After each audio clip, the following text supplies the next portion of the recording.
Bom, gente, então agora a gente vai para a terceira e última parte dessa teologia do Karl Rahner, né? Terceiro ponto de destaque é que a graça, vocês vejam que o conceito de graça é diferente do conceito de graça, por exemplo, que nós temos na teologia metodista, tá? Então não confunda aqui a teologia metodista com essa graça que está sendo divulgada por ele, tá bom? Ele está dando uma nova interpretação, como que ele está interpretando essa graça irrestrita, transcendental, que todo homem tem acesso, independente de Jesus ou não, independente da revelação do Deus da Bíblia ou não.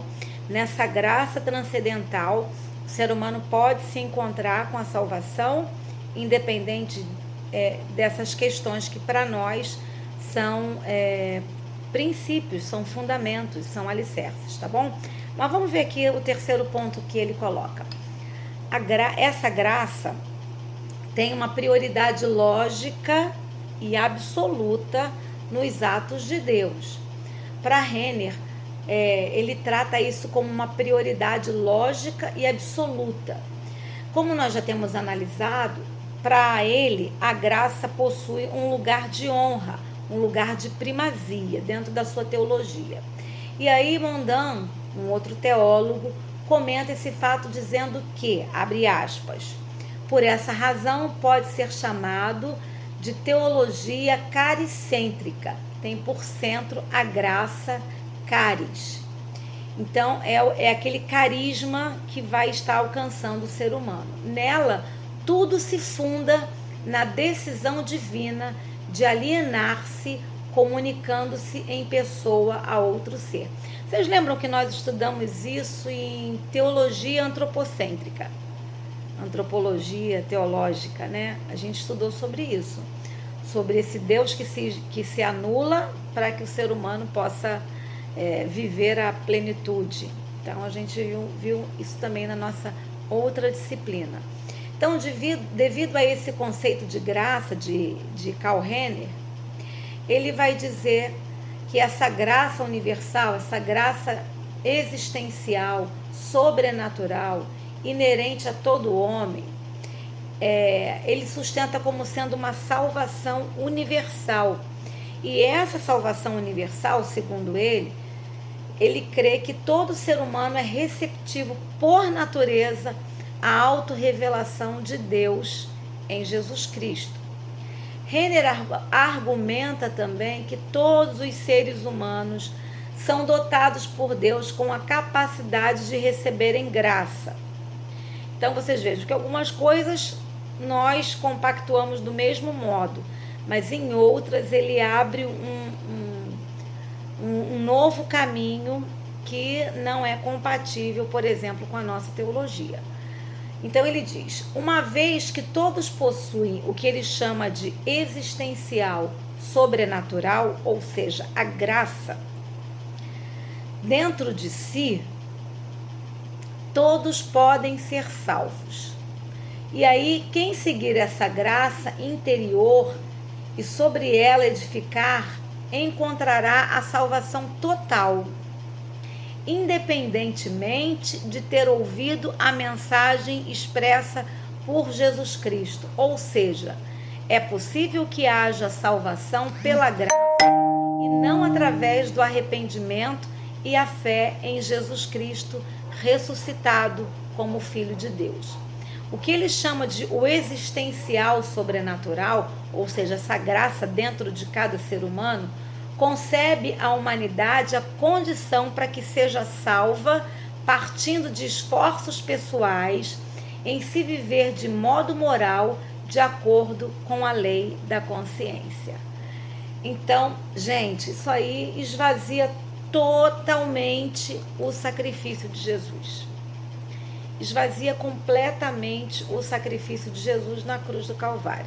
Então, não precisaria Jesus ter sido enviado, não precisaria Jesus ter padecido, como a gente diz lá no Credo Apostólico, sobre o poder de Pôncio Pilatos, não precisaria ele ter sido morto, não precisaria ele ter ressuscitado, não precisaria nada disso, porque segundo ele há um caminho alternativo ao sacrifício de Jesus e ao arrependimento do ser humano, tá?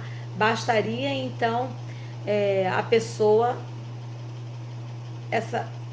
viver de modo moral, de acordo com a lei e a consciência, ou seja, ser um bom cidadão, ser uma pessoa íntegra, uma pessoa honesta, uma pessoa generosa, pagadora dos seus impostos, né? Uma pessoa que não cobiça nada de ninguém, ou seja, uma pessoa que nós chamaríamos de uma pessoa íntegra, né? Então, para eles, isso já é a revelação da graça na vida da pessoa, tá? Então, ressaltando que tal graça de salvar pela ignorância se restringe àqueles que ignoram a Igreja Católica Apostólica Romana e a submissão à autoridade dessa instituição, o Sumo Pontífice Romano, ou seja, o Papa. Então, ao mesmo tempo, ele volta e diz, não, mas olha, isso não é para os cristãos católicos, isso é só para aqueles que pela ignorância, né, aqueles que ignoram a Igreja Católica, aqueles que ignoram que a salvação está dentro da Igreja Católica. Então, ao mesmo tempo, ele tenta fazer uma média ali para não ser até considerado como herege, né? Então, ele pega uma resolução de um Papa e ele desenvolve uma teologia antropocêntrica, onde o Deus da Bíblia não é necessário, mas Deus pode se revelar às pessoas, essa graça transcendental já está em todo ser humano, ele pode ter essa conexão, porque o ser humano tem a abertura para o infinito, é o que nós chamaríamos de mundo espiritual, e nessa possibilidade ele se conecta com esse transcendental, que não necessariamente é a revelação do Deus da Bíblia. Ele não precisa de Jesus Cristo, ele não precisa dos sacramentos, da igreja, do corpo de Cristo. Tudo isso é ignorado ou é superado, é a melhor palavra, não ignorado, mas superado por essa nova teologia que abre espaço para esse ser humano ser salvo, apesar de não ter o conhecimento do Salvador, Jesus Cristo, o único, o Filho de Deus, né? Então, para Renner, os cristãos anônimos, como ele denomina, são aqueles que seguem em viver segundo a vontade de Deus, sejam eles batizados ou não, conhecendo a Cristo ou não.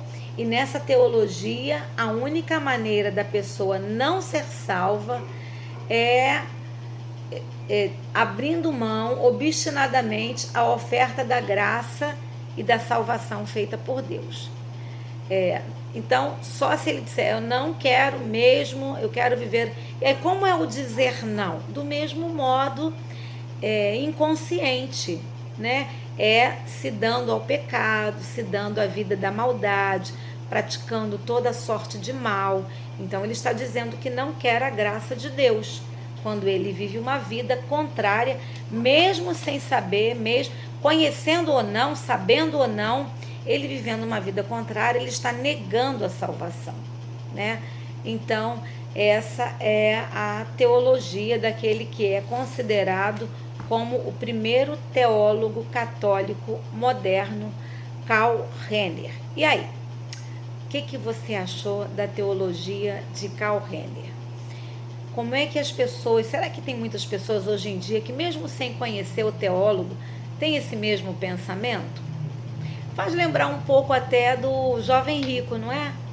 O jovem rico era praticante, só que o jovem rico ainda era praticante. No caso da teologia de Karl Renner, ele abre esse espaço para todo ser humano, até os ateus podem ser salvos, porque tem esse encontro com o transcendental, com o sobrenatural, nessa graça sobrenatural, numa vida regrada, numa vida íntegra, numa vida moral, né? que você pensa disso tudo que ele colocou? Tem muita gente achando a mesma coisa? Você conhece gente que pensa isso também? Então é importante a gente saber que essa teologia contemporânea vem trazer essas novidades para a fé que muitas pessoas abraçaram e pensam que realmente não precisam de Jesus, não precisam de Deus, não precisam da igreja, não precisam do batismo, não precisam da Santa Ceia para alcançar a salvação. Que já são salvos porque são boas pessoas. Essa teologia, embora para nós não seja cabível, ela é totalmente encontrada nos nossos dias de hoje. Ela é totalmente mensurada nos nossos dias de hoje.